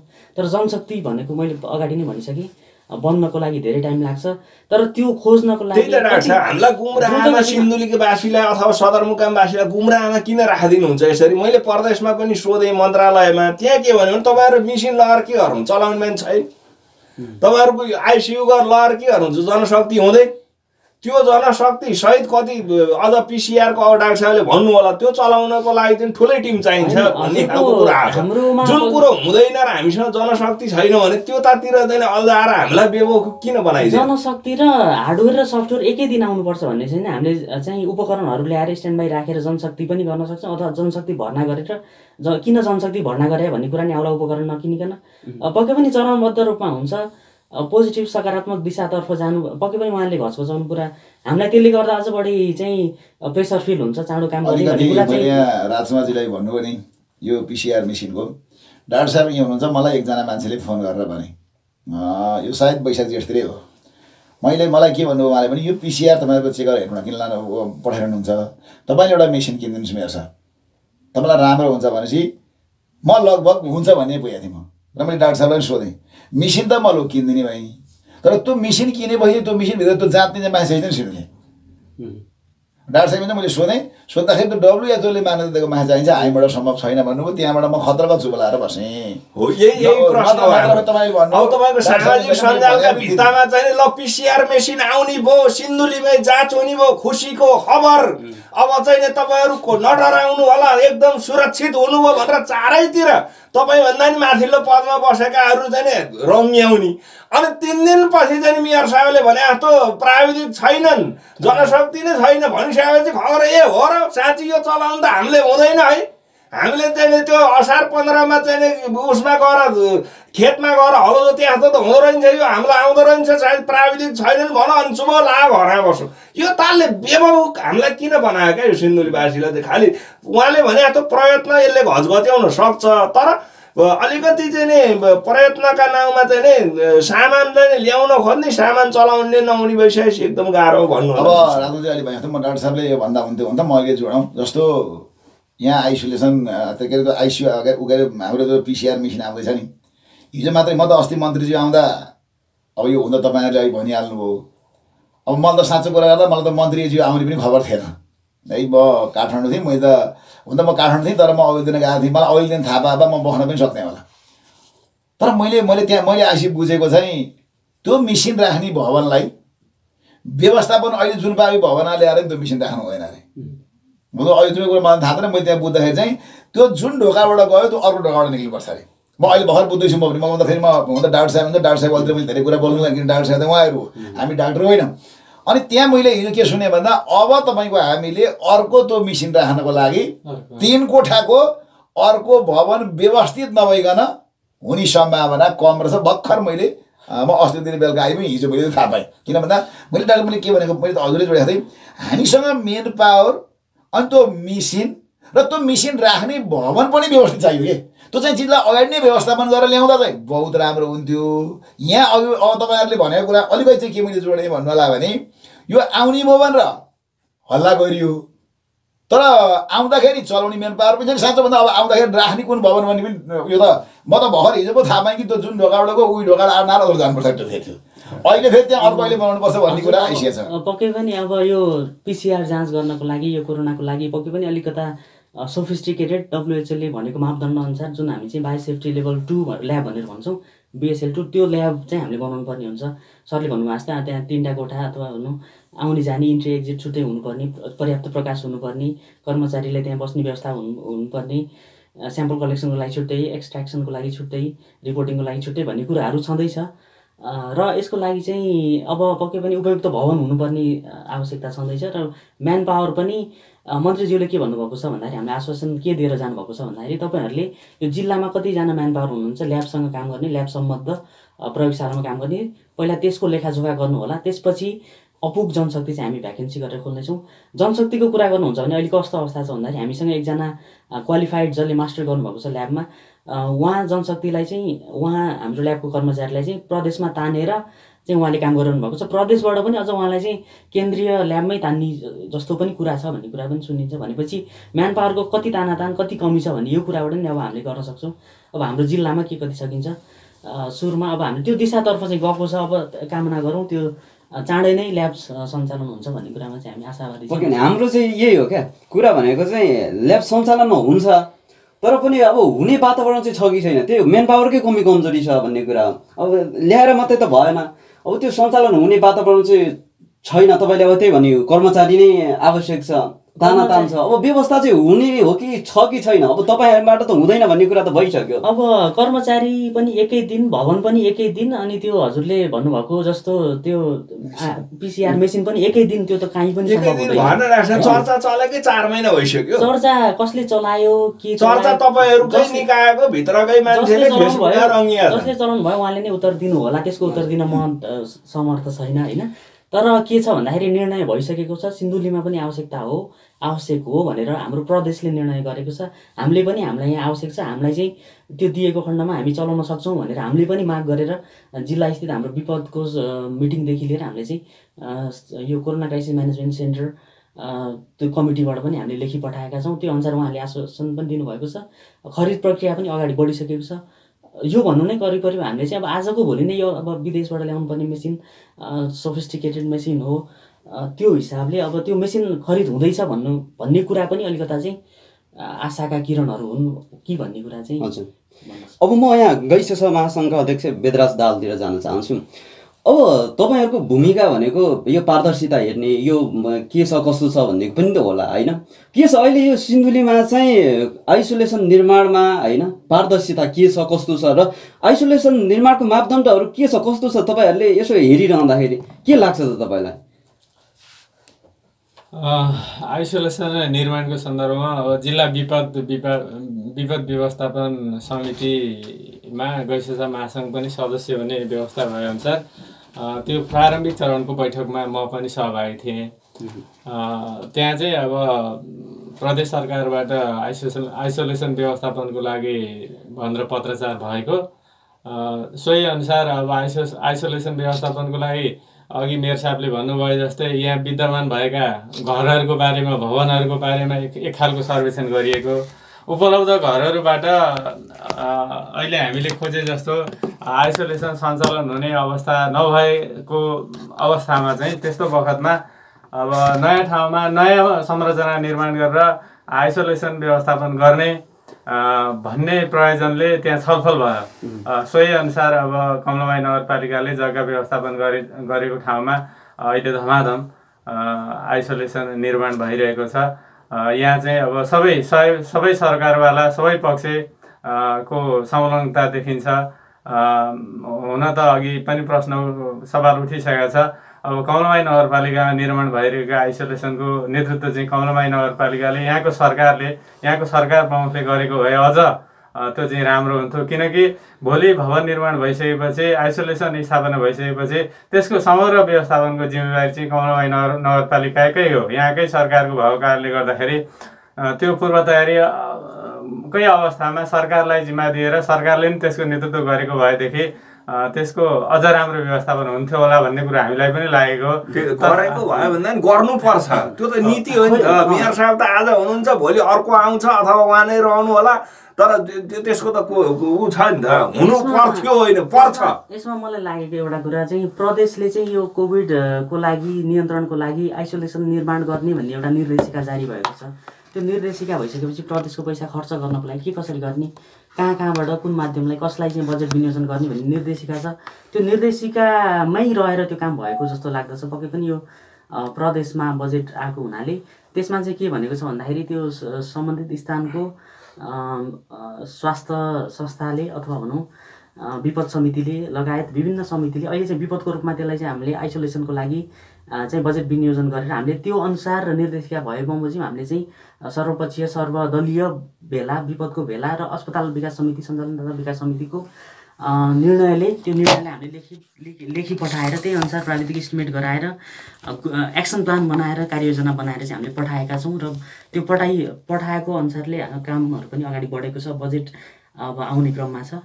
होइन, आपत्ति नै होइन, स्थिति कस्तो बस्यो भन्नेमा मात्रै आपत्ति हो क्या। स्थिति चाहिँ कस्तो बस्यो भने अब मैले कसैलाई अघि सारेर म चाहिँ नि त्यसको देवत्वकरण गर्ने अथवा चाहिँ नि त्यसको चाहिँ नि जस चाहिँ नि लिने खालको चाहिँ नि स्थिति बस्दाखेरि भोलि चाहिँ नि एकपछि अर्को गर्दा गर्दै चाहिँ नि के भने हामीले आफैले बनाएको निकाएर आफैले पङ्गु साबित गर्नतिर चाहिँ नि लागिरहेका छौँ कि भन्ने त्यसको समग्र व्यवस्थापन गर्ने सधैँ अस्पतालले लिइरहन सक्छ त भन्ने प्रश्न पनि उठ्छ। हामी आफ्नै अस्पतालमा बजेट छैन, कहाँबाट हेर्नु त्यो आइसोलेसन सेन्टर। ल आज भोलि कोरोना भाइरस चाहिँ नि सबै सक्यो, अब ट्रमा सेन्टर बनाउने भन्यो भने अस्पतालमा आफ्नै छैन कहाँबाट भनेर तपाईँले नै भन्नुहुन्छ। किनभने बजेट त निश्चित स्रोत हुन्छ, त्यो त जिम्मा कसै न कसैले लिनुपर्छ। मात्र त्यही भयो, अब खुल्ला बहसका रूपमा आएपछि कम्तीमा नगरपालिकाले गर्न किन सकेन त भन्दा भरिसके नगरपालिकालाई पन्छाएर चाहिँ नि म पाइतो लिने काम चाहिँ नि भएको, त्यसले गर्दा त्यसले थिति बस्न दिनु हुँदैन भनेर त्यो काम चाहिँ गलत भयो, गलत कामलाई गलतै भन्नुपर्छ। यसमा मैले बुझे अनुसार सरले भन्नुभएको कुरा नि जायज हो होइन। यसमा चाहिँ अब प्रदेशले तीनवटै सरकार सबै सरकारै हो होइन, केन्द्रीय सरकार, त्यस्तै गरी प्रदेश सरकार र चाहिँ हाम्रो स्थानीय सरकार। अब अहिले चाहिँ विपदको अवस्थामा चाहिँ प्रदेशमा त्यो पैसा भएर चाहिँ त्यो पैसालाई खर्च गर्नको लागि आकस्मिक रूपमा चाहिँ अहिले खर्च गरिएको हो। अब भोलिका दिनमा त्यसलाई कसरी त्यसको स्वामित्व कसरी गर्ने अथवा अस्पताललाई त्यसको चाहिँ त्यसलाई चाहिँ हस्तान्तरण गरिन्छ अथवा भोलिका दिनसम्म अब 10 वर्षपछि के हुनेछ, त्यो भवन 20 वर्षपछि के हुनेछ, त्यसको स्वामित्व कसरी लिनेछ, अस्पतालको एउटा अङ्ग हुनेछ कि अथवा भनौँ अहिलेको यो कोरोना महामारी सकिएपछि त्यो अस्पताल लाई चाहिँ अन्य हामीले चाहिँ प्रयोजनको लागि काम गर्छौँ त्यो कुराहरू चाहिँ अब बहसकै चरणमा छ। त्यो निर्णय हुन बाँकी नै होला होइन। अब पक्कै पनि चाहिँ त्यसलाई अहिले हामीले स्वास्थ्यको अब एउटा संरचनाको रूपमा बढाइसकेपछि हामीले पक्कै पनि अब अस्पतालकै स्वामित्व भयो भने अझ बेटर हुन्थ्यो भन्ने सुझाव चाहिँ म दिन चाहन्छु। त्यो भोलिका दिनमा जुन स्वामित्वको कुराहरू त्यसलाई चाहिँ पक्कै पनि नगरपालिकाले हेर्छ होला, तर अहिले चाहिँ हामीले आकस्मिक रूपमा विपदको रूपमा चाहिँ त्यसलाई कोरोनाको लागि अब कहाँ बजेट छ भने त्यो बजेटलाई तत्काल उपयोग गर्नको लागि चाहिँ त्यो जुन निर्देशिका बनेको छ त्यो निर्देशिका अनुसार पैसा खर्च गर्नको लागि चाहिँ यो कुरा अगाडि बढेको हो कि भन्नेसम्म चाहिँ मैले बुझेको छु। अब अन्य कुराहरू अदृश्य कुराहरू चाहिँ म त्यो भन्छु। यसलाई यस्तो पनि हो, जस्तो अहिले यहाँ तर्क उठ्यो नि, हामी यत्रो जेलमा 6 महिनामा भर्खर PCR मेसिन सिन्धुलीमा अझै पनि मलाई जहाँसम्म लाग्छ यही रह्यो भने 2-3 महिना लाग्ला जस्तो मलाई लागिरहेछ। किनभने त्यसको टेन्डर भएको होला, त्यो आइसकेपछि त्यो गर्नलाई। तर वास्तवमा तपाईँहरू अहिले भन्यो भने मैले त आजभन्दा 3 महिना अगाडि मेसिन किनिदिन्छु भने यदि यहाँ मेन पावर दक्ष जनशक्ति भइदिएको भए वा भवन भइदिएको भए, जस्तो अहिले यहाँ कुरा निक्लेको छ भोलि सिन्धुलीलाई ट्रमा सेन्टर बनाउने, भोलि के बनाउने कुरा हुन्छ नि त। त्यो भयो भनेदेखि भोलि त्यहाँ चाहिने इक्विपमेन्ट एउटा स्थानीय सरकार तीमाथि पनि सदरमुकामै भएको हिसाबले कमलामाई नगरपालिका पनि बढ्नुपर्छ। र म अहिले यहीँ तपाईँहरूको अगाडितिर के भन्छु भन्दा त्यो भवन बनिसकेपछि त्यसलाई बिग्रिन दिनु हुँदैन, त्यसलाई सदुपयोग गर्नुपर्छ भन्ने मामलामा म छु। तर जे अहिले यहाँ लजिक उठेको चाहिँ के हो भन्नु होला भने अघि मैले एउटा तर्क निकालेको थिएँ, यो तपाईँको रूप र सार वस्तुमा निक्लेको कुरा हो। यो सार चिज के हो भन्दा त्यो भोलि जसरी हुन्छ त्यो स्थानीय सरकारको हिसाबले को आउला को नामले त्यो नगर प्रमुखले लिनुपर्छ। तर सार त त्यो हो नि। तर रूप पक्ष चाहिँ के हो त भन्दाखेरि अहिले अगाडि बढ्नको लागि यसले गरेर त्यसले गरेर मैले गरेर यसले गरेमा म किन जान्न भन्दा मैले गरे पनि नेतृत्व गरे पनि राज्यकै कर तिरेका पैसा हुन्। त्यो राज्यको कर तिरेको पैसाको मैले कति यो पदमा पुगे बेला सदुपयोग गर्न सक्छु, त्यो पैसालाई कति पारदर्शी ढङ्गले लान सक्छु, अथवा जनताले पाउने सेवा र सुविधालाई त्यो पैसा कति सही ढङ्गले प्रयोग गर्न सक्छु, त्यो महत्त्वपूर्ण कुरा हो। त्यस कारणले गर्दाखेरि त्यो भवन जुन ढङ्गले अहिले आयो यत्रो बिना अगाडि त्यो अरू कारणले होइन। त्यो कारण भनेको चाहिँ के हो भन्दा रूप पक्षलाई महत्त्व दिएको कारणले सबैजना मान्छेको अहिले मनको चित्तमा नबुझेको कुरो, चित्तदेखि नै पित्त दुखिया चाहिँ किन मान्छेलाई भयो भन्नु होला भने अहिलेको त्यहाँको गतिविधि देख्दा मान्छेको पित्त दुखिया। अञ्जनजीले अहिले अलिकति प्रश्नहरू बाँकी नै छ। अब आइसोलेसन भवन बनिरहेको छ, त्यहाँ चाहिँ प्रदेश सरकार, स्थानीय सरकार, नागरिकको पनि त्यहाँ लगानी देखिँदैछ, अरू विभिन्न सामाजिक सङ्घ संस्थाहरूको पनि त्यहाँ स्वतस्फूर्त सहभागिता छ। हामी पनि चाहन्छौँ हामी नागरिकका एउटा अङ्ग भएको कारणले गर्दाखेरि यसरी बहुपक्षीय स्रोतबाट सङ्कलित रकमको चाहिँ सही सदुपयोग होस्, समुदायले चाहेको, जनताले चाहेको, सरकारले चाहेको अनुसारको चाहिँ आइसोलेसन भवन बनोस्। यो प्रकोपमा चाहिँ त्यो एकदमै मलमपट्टि लगाउने खालको भवन बनोस् भन्ने हामी कामना पनि गर्न चाहन्छौँ र त्यो चाहिँ एकदमै पारदर्शी हुनुपर्छ। सबैले त्यसको लागि चाहिँ हामी सबैले निगरानी गर्नुपर्छ भन्ने कुरा पनि कामना त गर्ने भयो होइन। तपाईँहरूले यो पहल गर्ने पनि त होला नि, के गयो कसो भयो भनेर खोज्ने काम कुरो त तपाईँहरूको पनि होला नि होइन र? होइन, हामी पनि खोजिरहेको छौँ। हामी पनि नागरिक समाजको एउटा अङ्ग भएको कारणले गर्दाखेरि अब तपाईँ नागरिक समाजको एउटा अङ्ग, महत्त्वपूर्ण अङ्ग, कोभिड-19मा भएका खर्च र पारदर्शिता स्थानीय तहको खोज्ने काम तपाईँहरूले गर्नु भएको छैन अहिलेसम्म?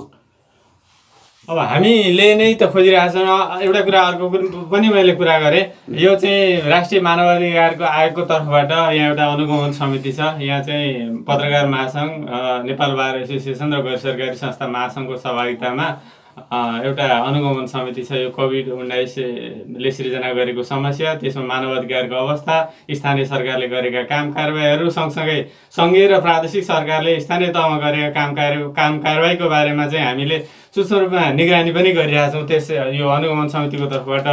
यस हिसाब किताबले हेर्दाखेरि अब कतिपय अवस्थामा जति पारदर्शी हुनुपर्थ्यो, जति कुरा चाहिँ छर्लङ्ग स्थानीय सरकारहरूले जनतालाई बताइदिनु पर्थ्यो, देखाइदिनु पर्थ्यो, त्यो कुराबाट चाहिँ धेरै स्थानीय सरकारहरू चुकेको अवस्था छ र त्यसको चाहिँ हामी खोजी नीति गर्दैछौँ, निगरानी गर्दैछौँ र त्यो चाहिँ एउटा प्रतिवेदनको रूपमा हामी पनि राख्न चाहन्छौँ। मैले नै हतार किन गरेँ भन्नु होला भने वास्तवमा कोभिड-19मा नेपाल सरकारबाट कति पैसा आयो हामीलाई, हामीले कति नागरिकहरूसँग उठायौँ, सङ्घ संस्थाले कति पैसा दिए र हाम्रा खर्च कुन शीर्षकमा भए भन्ने कुरा जनतालाई पारदर्शी ढङ्गले देखाउनु जरुरी छ।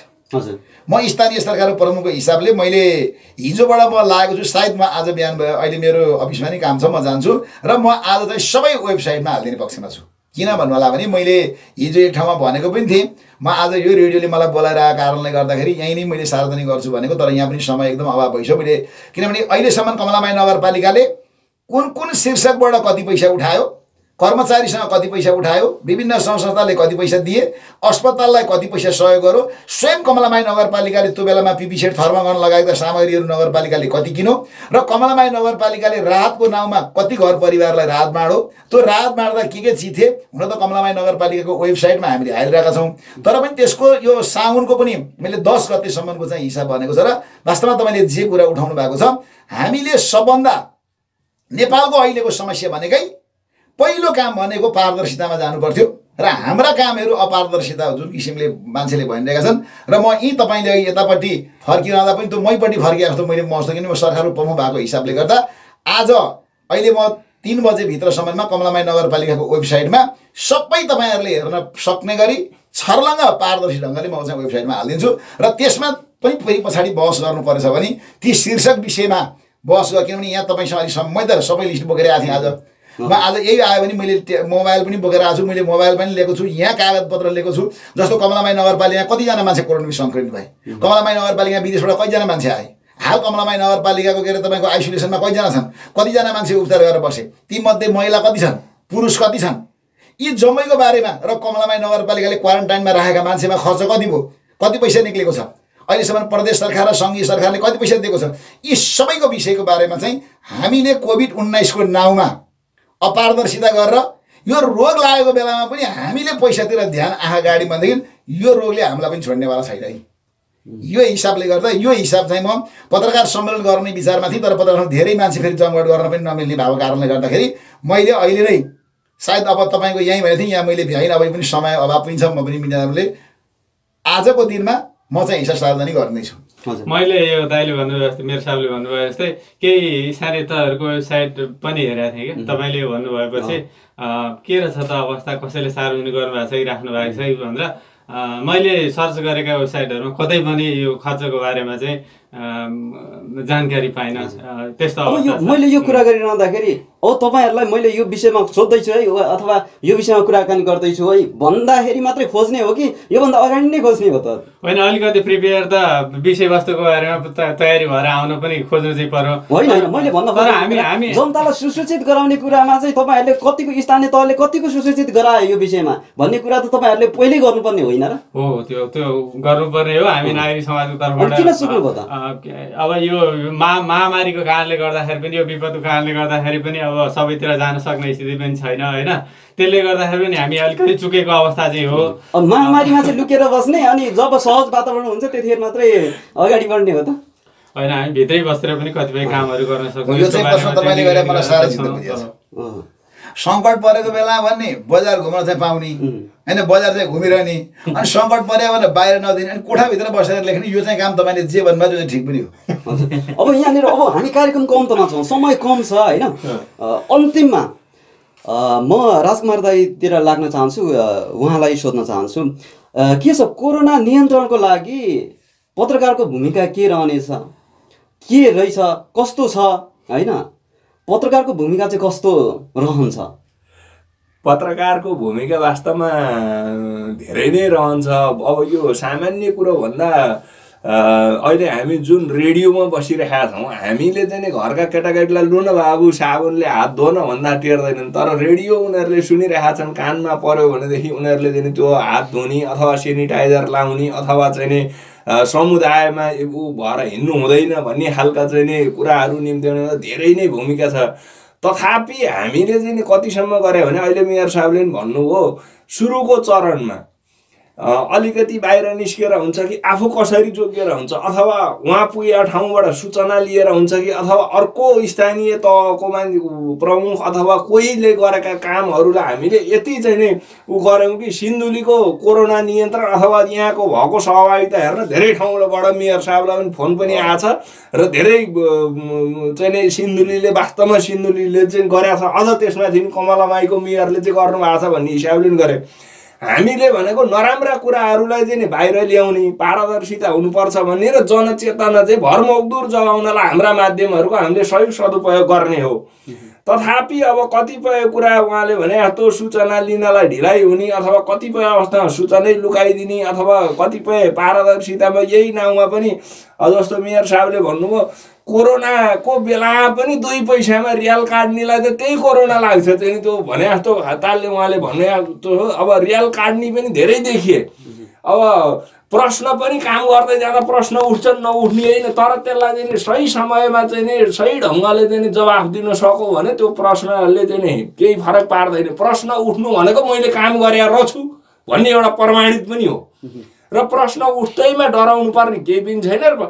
पत्रकारहरूले चाहिँ समग्र सूचनालाई चाहिँ व्यवस्थित यो वा त्यो पक्ष नभनिकन अझ भनौँ न केही साथीहरूमा देखिरहेको छु अलिकति देवत्वकरण गर्न केही साथीहरू लाग्नुहुन्छ, त्यसलाई चाहिँ छोडिदिएर हामीले हाम्रो आचार संहिता नि बस्नु पर्यो र भएका कामलाई देखाइदिने पारदर्शिता हुनुपर्छ भन्ने र सबैजना मिलेर यो रोगको सामना गर्ने। तर उयो भने जस्तो जुटेर होइन फुटेर भने जस्तो आफ्नो पनि रक्षा गर्ने। जस्तो मैले लगायो भने त मसँगका साथीहरूलाई लागेको नि, त्यो हिसाबले चाहिँ हामीले काम गर्नुपर्छ भन्ने लाग्छ। र मलाई जहाँसम्म लाग्छ यो मैले केही तिता मिठा भनेको भयो नि यसलाई चाहिँ के भने मैले केही काम गरेर छ र प्रश्न उठो भन्ने सवालमा चाहिँ लिइदिनु हुन चाहिँ अनुरोध गर्छु। हुन्छ, म डाक्टर साहबतिर लाग्न चाहन्छु। अन्तिममा के छ अहिले कोरोनाको जोखिम र यसलाई नियन्त्रण गर्नको लागि अस्पतालबाट चाहिँ अब के हुन्छ, कतिको भनौँ न सम्भावना के छ? अब यही रेसियोले बढ्यो भनेदेखि अस्पतालले के गर्न सक्छ? अन्त्यमा डाक्टर साहबलाई मैले पनि थोरै थपेँ है, यो समय अलिकति थपेँ कि भने कोरोनाको कारणले गर्दा अन्य रोगका बिरामी पनि अहिले पनि झन् पछिल्लो चरणमा त झन् यो बिरामी नै एपोलो अथवा यहीँ राखेको नाउँमा अन्य बिरामीहरू आउन छोडे। यो चाहिँ नि अझ त्यसले गर्दा न समुदायबाट एकैचोटि अन्य रोगका बिरामीहरूको चाहिँ भयावह अवस्था आउने हो कि यो चाहिँ कसरी अपिल गर्नुहुन्छ कि अन्य बिरामीलाई चाहिँ कसरी उपचार गर्ने त? कोरोना मात्रै नभएर कोरोना राखेर एका नहुन्छ हस्पिटलतिर त्यो गेटबाटै फर्केर हामी नै डराउँछौँ, अर्को डराउँछ, त्यो अवस्था छ। यो डर र भयमुक्त बनाइदिने चाहिँ कस्तो एउटा अपिल आओस् न? मैले थाहा सर अलिकति यो डेलिभरीको केस सिन्धुली अस्पतालमा अहिले हुन छोड्या होइन, त्यसमा डेलिभरी केस हाम्रो र जुन शल्यक्रियाबाट प्रसुति गराइन्छ सिएस त्यो चाहिँ हाम्रो सुचारू छ। त्यसको अलावा अन्य हाम्रो आकस्मिक सेवाहरू, अन्य सर्जिकल सेवाहरू लगायत अन्य सेवाहरू सम्पूर्ण सेवाहरू चाहिँ सुचारू छ। अहिलेको अवस्था भनेको के हो भन्दाखेरि हाम्रो ओपिडीमा बस्नुहुने कार्यालय सहयोगीलाई चाहिँ कोरोना सङ्क्रमण देखिएको हुनाले हामीले केही समयको लागि चाहिँ हामीले ओपिडी सेवा चाहिँ बन्द गरेका हौँ। हामीलाई माथिबाट पनि निर्देशन के छ भन्दाखेरि कुनै एउटा विभागमा त्यो रोग देखा पर्यो भने त्यसलाई चाहिँ केही समयको लागि सेनिटाइज गर्नको लागि, सरसफाइ गर्नको लागि, निर्मलीकरण गर्नको लागि पनि चाहिँ त्यहाँ सेवा जोखिम हुन्छ भन्ने हिसाबले त्यो हामीले केही समयको लागि रोकेका हौँ। पक्कै पनि आज अथवा भोलि उहाँको रिपोर्ट आउँछ, त्यसपछि हामी त्यो सेवा बहिरङ्ग सेवा पनि हामी सुचारू गर्नेछौँ। र सरले भन्नुभएको कुरामा हाम्रो अस्पताल जुन सिन्धुली अस्पताल रहेको छ सुरुदेखि नै यस कोरोना महामारी नियन्त्रण, रोकथाम र उपचारको लागि चाहिँ कटिबद्ध भएर लागि परेको हामी सबैजना स्वास्थ्यकर्मीहरू यसमा होमिएका छौँ। हामी आफैलाई जोखिम फ्रन्टलाइनरको हिसाबमा हामी चाहिँ अगाडि बढेका छौँ र सुरुवाती चरणदेखि नै हामीले चाहिँ एउटा मेसेज हामीले के दिएका थियौँ भने पहिलो जुन त्यति पनि भएको थिएन त्यो अवस्थामा हामीले चाहिँ अगाडिपट्टि अस्पताल छिर्नुभन्दा अगाडि नै चाहिँ हामीले हात धुने व्यवस्था अथवा हात धोएर मात्र छिर्ने वातावरण पहिलो निर्णय हामीले सायद मलाई लाग्दछ हामीबाटै मैले त्योभन्दा अगाडि कहीँ पनि सुनेको थिएन र त्यसपछि त्यसले चाहिँ निकै अर्थपूर्ण भाव पनि राखेको छ। र अहिले हामीले गर्नुपर्ने मुख्य कारण भनेको यो समुदायमा फैलिन नदिनको लागि, नियन्त्रण गर्नको लागि हामीलाई चाहिँ हाम्रो स्वास्थ्यबाट भनौँ जारी भएका छन् जनस्वास्थ्यका मापदण्डहरू, त्यो मापदण्डहरूलाई चाहिँ हामीले व्यक्ति तवरले, पारिवारिक तवरले, समुदाय तवरले हामीले चाहिँ स्ट्रिक्टली कडाइका साथ चाहिँ यो रोगले चाहिँ कुनै देश भन्दैन, जात भन्दैन, वर्ग भन्दैन, तह भन्दैन, त्यही भएर हामी सबैजना भन्ने गरिन्छ we are all in it together भन्ने जुन स्पिरिट छ त्यसलाई चाहिँ मनन गर्दै हामीले चाहिँ अगाडि बढ्नुपर्ने हुन्छ। जनस्वास्थ्यका मापदण्डहरू म फेरि पनि दोहोऱ्याउन चाहेँ, हामी सबैलाई थाहा छ, दोहोऱ्याएका छौँ सबै कुरालाई। तर त्यो अनुसार हामीले स्ट्रिक्टली हामीले चाहिँ सबैलाई हामीले त्यस्तो कार्यहरू गर्नुपर्दछ। हाम्रो व्यक्तिगत कामहरू, पर्सनल कुराहरू हामीले सानो कुरामा पनि हेरचेक्राइ गर्नु हुँदैन। हामीले कसरी सोच्नु पर्दछ भन्दाखेरि म स्वस्थ छु, बाँकी सबै सङ्क्रमित हुनुहुन्छ, अथवा म सङ्क्रमित छु, बाँकी सबै चाहिँ स्वस्थ हुनुहुन्छ। अब त्यो अवस्थामा तपाईँले के गर्नुहुन्छ? सावधानीका उपायहरू त्यो यो रोगलाई नफैलाउनको लागि चाहिँ एउटा कोसे ढुङ्गा साबित हुनेछ। र जनस्वास्थ्यका मापदण्डहरू भन्नुपर्दाखेरि एसएमएस भनेर भन्ने गरिन्छ, सोसल डिस्टेन्सिङ, हामीले दूरी कायम पर्ने हुन्छ। त्यस्तै गरी हाम्रो चाहिँ एम भनेको मास्क हामीले घरभन्दा बाहिर चाहिँ एकदम स्ट्रिक्टली मास्कको प्रयोग गर्नुपर्ने हुन्छ। र अर्को एस भनेको सेनिटेसन हो। सेनिटेसन हामीले हात धुनुपर्दछ। त्यसपछि हामीले खोक्दा हाछिउ गर्दाखेरि पक्कै पनि खुम्चाएर कुइनोमा गर्नुपर्ने हुन्छ। टिस्युको प्रयोग गरेका छौँ भने हामीले चाहिँ त्यसलाई तुरुन्त चाहिँ डिस्पोज गर्नुपर्ने हुन्छ। क्लोज बिनमा बाल्टिनमा हामीले गर्नुपर्ने हुन्छ। हामीलाई कुनै रोग लागेको छ, हामी 12 वर्षभन्दा कमका छौँ अथवा भनौँ 60 वर्षभन्दा बढी वृद्ध छौँ भने हामी घरबाट बाहिर निक्लिनु हुँदैन, हुलहुज्जत गर्नु हुँदैन भन्ने कुराहरू देखि लिएर सम्पूर्ण कुराहरू चाहिँ हामीले सावधान रह्यौँ भने पनि हामी चाहिँ पक्कै पनि यो रोगलाई अझ बढी फैलाउन नदिन, अझ बढी भयावह अवस्था हुन नदिनको लागि चाहिँ हामीले कार्य गरेको भन्ने कुरा चाहिँ पक्कै पनि हामी एकदमै छोटो समयमा छौँ। म गैसभा महासङ्घ अध्यक्षलाई अन्तिममा तपाईँको छोटो भनाइ चाहिँ जो यो कार्यक्रम भइसकेपछि अब तपाईँको कदम के रहन्छ? 1 मिनट धेरैमा। अब कोरोना र मान्छे सँगसँगै कसरी बाँच्ने भन्ने खालको अभ्यासतिर हामी लाग्नुपर्छ। किनकि डब्ल्युएचओले भनेअनुसार यो अझै 1-2 वर्ष हामी सँगसँगै रहन सक्ने भएको कारणले गर्दाखेरि हामी त्यहाँतिर पनि हाम्रो पहल र प्रयत्न हुनुपर्छ भन्ने कुरो राख्दै अब म स्थानीय सरकारहरू सबैलाई यो कोरोनाको उसमा भएका खर्चहरू सबै पारदर्शी गर्न, कोरोनालाई चाहिँ एउटा अवसरको रूपमा नलिदिन भन्न पनि म आग्रह र अनुरोध गर्न चाहन्छु म महासङ्घको तर्फबाट। अन्तिममा कमलामाई नगर प्रमुख, एकदमै समय कम छ, खड्गबहादुर खत्री, छोटोमा रेडियो सुनेर बस्नुभएका तपाईँ तमाम श्रोता लगायत नगरवासीलाई के भन्न चाहनुहुन्छ? मैले पहिला कुरा के जोडेँ भन्दा वास्तवमा राजकुमारजीले भन्नुभयो, जुन बेलामा सिन्धुलीमा भयावह अवस्था भयो त्यो अवस्थामा वास्तवमा मैले कमलामाई नगरपालिका तर्फबाट बजारमा स्प्रे छिट्न गइरहँदाखेरि उहाँ एकजना यहीँ हुनुहुन्छ, मसँग क्यामेरा नि मेरो फोटो छ, 4-5 जना भन्दा बाहेक त्यो सङ्कटपूर्ण अवस्थामा निक्लिनु भएको थिएन। म अहिले पनि सम्झिँदाखेरि तपाईँहरूको पनि हेर्नु होला, त्यो सङ्कटपूर्ण अवस्थामा मैले बजारमा स्प्रे छेड्नेदेखि जुन बेलामा गर्दाखेरिसम्म 15 दिनसम्म यो कोभिडको बारेमा सायद सिन्धुलीमा अरू समाचार निक्लेन होला, कमलामाई नगरपालिका निक्ल्यो। किनभने अरू कुनै जनप्रति अर्को निक्लेन, तर पत्रकारजीहरूले यति कमलामाई नगरपालिका यो राष्ट्रिय माहौलसम्म बन्यो। किनभने त्यति तोडले हामीले काम गरियो।